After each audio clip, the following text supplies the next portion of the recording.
you sure this is a good idea, Bharen? Breaking into a guild hall of mercenary group doesn't sound like it will end well. Stop being a wee wimp. The Oaken Shields are just a bunch of drunks with an overblown reputation.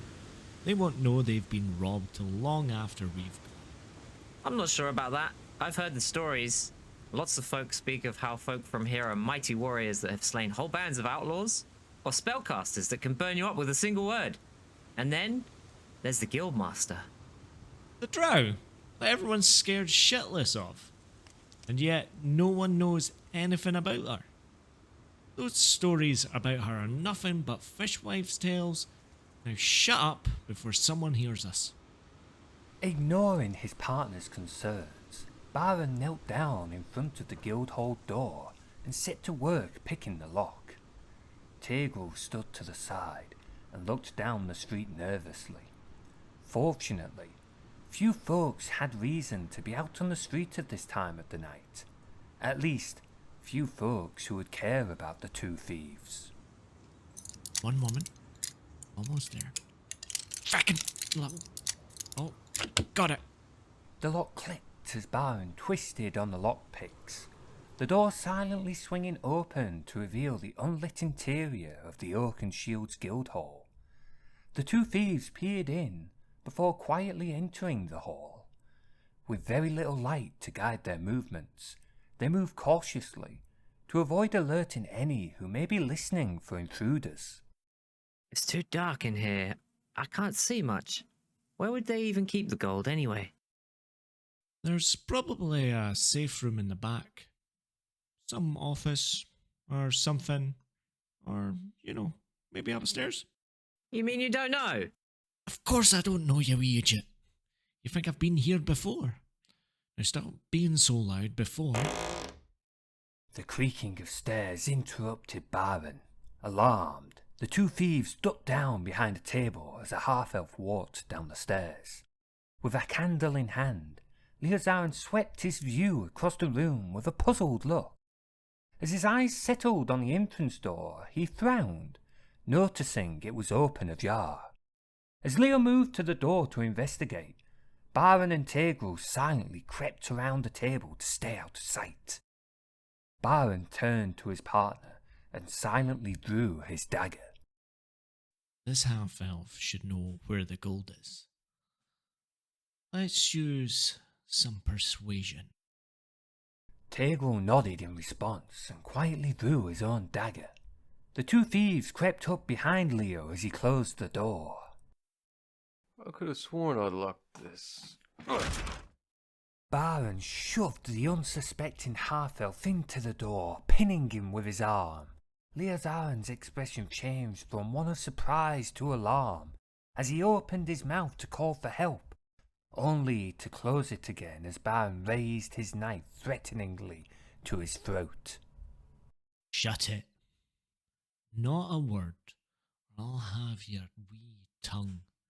Do as we say, and you won't get hurt. Understand? Who are... yes, anything. Just, please don't kill me. Oh, stop your whimpering. This is what all the stories of the guild talk about. We should have robbed here years ago. Tegel stepped forward, getting closer to Leozarin as the bard tried to shrink away from his assailants. Are you sure this is one of the adventurers here? He looks a bit pathetic. I'm not. I just run the bar here. Honestly. Well, other tasks too, but mainly just the bar.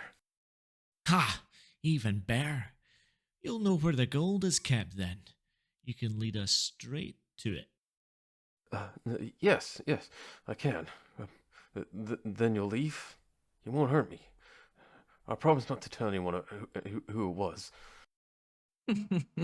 Yeah, we'll leave you alone. You better not try anything, though.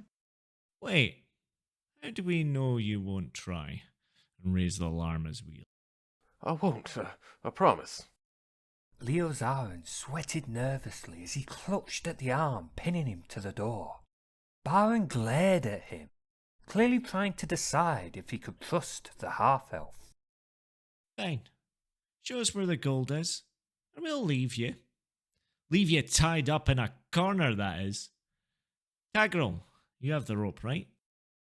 Bharen looked over to his companion, who gave a blank stare in response. Me? I thought you had it. Ah, for the love of Mask, you're hopeless. You might be a little late now. Oh yeah? Have you found some spine then? Oh no, I'm still a coward, but he isn't. Bharen and Tegel yelped in surprise as the two of them were suddenly lifted from the floor. Two large steel arms held them both by the scruff of their necks, as a large warforged stood behind them with a mixed expression of concern and confusion. Oh, Leo's new friends are mean. What the blazes is this thing? And why is it made of metal? And stone? My name is ID10T. I chop the carrots. Tegel stopped trying to free himself, staring at the warforged with a stunned expression. Your name is Idiot? ID's expression slowly changed from concern to a frown as he looked at the thief. No, my name is ID10T. I get it, names are hard. I suggest you don't upset him. It won't go well for... To hell with this! Bharen twisted free of ID's grip, falling back to the floor.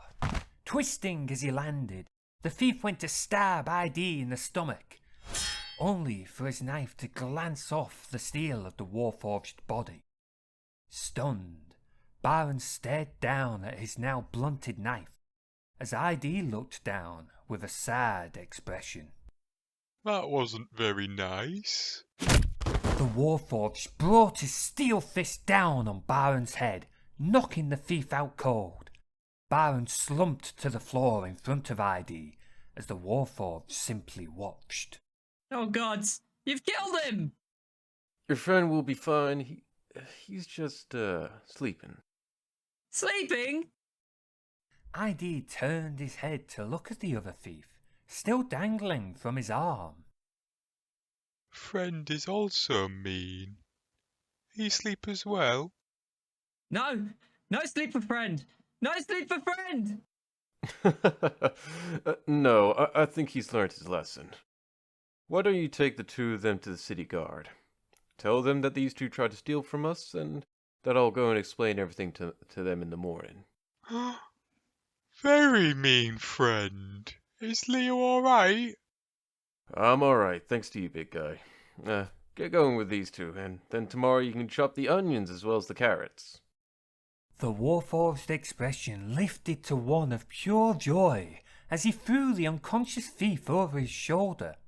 Still holding Tegel in his other hand, ID walked out the hall as Leo opened the door for him. As the door was closed behind him, the warforged could be heard excitedly telling Tegel about his cooking. Does mean friend think the guards want carrots and onions too? The half-elf smiled as he locked the door, knowing that his large friend would still be talking about cutting onions for cooking all the way to the guardhouse. As he turned away from the doors, he saw Helicene coming down the stairs with a quizzical look on her face. What in the 7 Isles is with all the commotion? Nothing to worry about now. A couple of thieves broke in and tried stealing from the guild. Now they're being carried to the city guard by ID. The elf maid softly chanted an incantation as her ring started to emit a bright light. The room lit up with a soft orange light, as if a fire had been lit. Helicene gave Leozarin a bemused look. Thieves broke into the guild? Who would be foolish enough to try and steal from here? Thieves who aren't very smart. Admittedly, they did have me cornered, but they somehow missed the large steel warforged walking up behind them. They're lucky it was ID. He may be large, but he's a softie, really. If it had been anyone else, they never would have made it out alive. Even more so if it had been Shinura.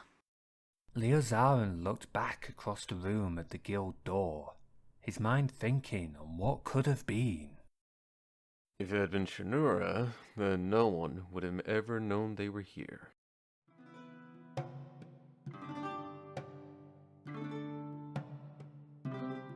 Thanks for watching the video. If you want to see more content like this, then hit that subscribe button. If you want to support what I do and have your name shown at the end of these videos, then become a Ko-Fi member, link is in the description. Down there you'll also find a link to my Discord where you can join the Woodland Rangers community.